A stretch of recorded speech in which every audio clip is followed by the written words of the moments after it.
In this exercise, we're going to work with the calculator program that we worked with earlier in this course, and we're going to modify that calculator by adding methods for all of the arithmetic functions: addition, subtraction, multiplication, and division.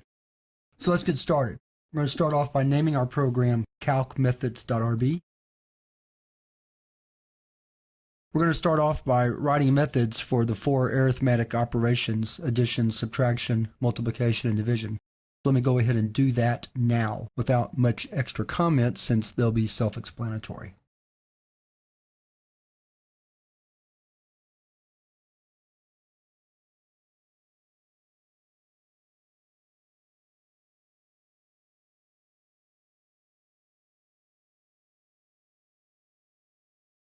Now we're ready to use these methods in a program. So we're going to prompt the user to enter 2 numbers, then prompt the user to enter an operation, and then we'll call the appropriate method for the operation that the user has selected. So let's see how that goes.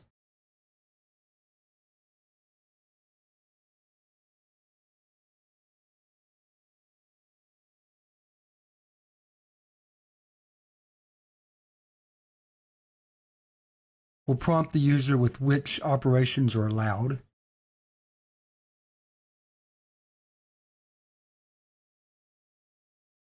We need to chomp the operation, or chomp the variable that's storing the operation. And now we're ready to write a series of if-else-if statements based on the operator that's chosen.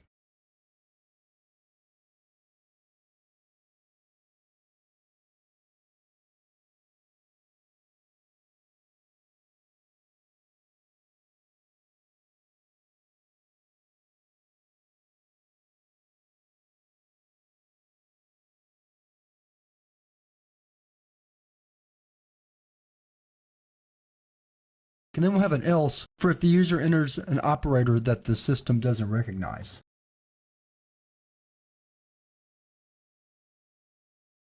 So we end, and now we're ready to test the program. So let's save and run it.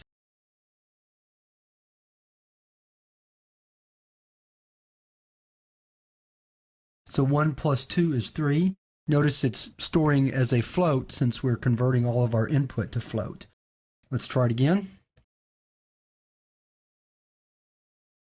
So there's an example of some true floating point arithmetic. Let's try multiplication.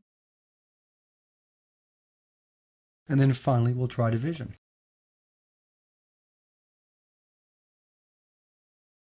Maybe a bit more precision than we want, but that certainly demonstrates that floating point division works. And finally, let's test out the bad operator possibility. Put a $sign there, and the $sign is picked up as a bad operator. So looking at the code again, start at the top. We have our 4 methods, and then we demonstrate how to use them or make the calls in the main program. So what you could do if you wanted to is you could actually now create a true calculator method itself that would then call one of these other 4 methods to perform the operation desired. I'll show you what a call would look like, and then you can see if you can figure out how to write the method for that. You might write it put s calc 2 plus, just like so. So the calc method would simply run this if-else-if statement, returning rather than putting to the screen its results. Each method would return to calc, which would then return to put s to display the result. So it shouldn't take too much imagination to figure out how to get that method to work, and I'll leave that to you to do on your own. So that wraps up this final exercise on methods, and with that, we've wrapped up the chapter.